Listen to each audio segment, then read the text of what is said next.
తెలిసిన విషయం ఏంటంటే వీళ్ళ తండ్రి కొండమంగళి పాండురంగ అతను ముగ్గురు పిల్లల తండ్రి. అతను ఆ గ్రామంలో కొరుగు గ్రామంలో విరాట్ అనే సెలూన్ నడుపుతూ ఉండేవాడు. అదే సెలూన్ కి గణేష్ షిండే అని ప్రస్తుతం సర్పంచ్ ఆయన రెగ్యులర్ గా వస్తుండేవాడు. వీళ్ళ డిస్కషన్లు ఏంటి అంటే, ఒక 6 నెలల్లో మహారాష్ట్రలో గ్రామ పంచాయతీ ఎలక్షన్స్ ఉన్నాయి. కానీ ఎలక్షన్స్ లో పోటీ పడాలి అంటే ఇద్దరు పిల్లలే ఉండాలి అనే ఒక నియమం ఉంది.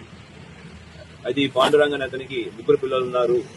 ఎట్లయినా ఒక పిల్లల్ని తగ్గించుకుంటే వాళ్ళు పోటీ పడే అవకాశం ఉందనే దాంట్లో మొదటి నుంచి చాలా ప్రయత్నాలు చేశారు. ఫస్ట్ వేరే వాళ్ళకి దత్తత ఇవ్వడానికి ట్రై చేశారు. వేరే వాళ్ళ దగ్గర పెంచడానికి కూడా బాగా ప్రయత్నం చేశారు. పూణే కార్పొరేషన్ ఆఫీస్ కూడా వెళ్ళి ప్రయత్నం చేశారు.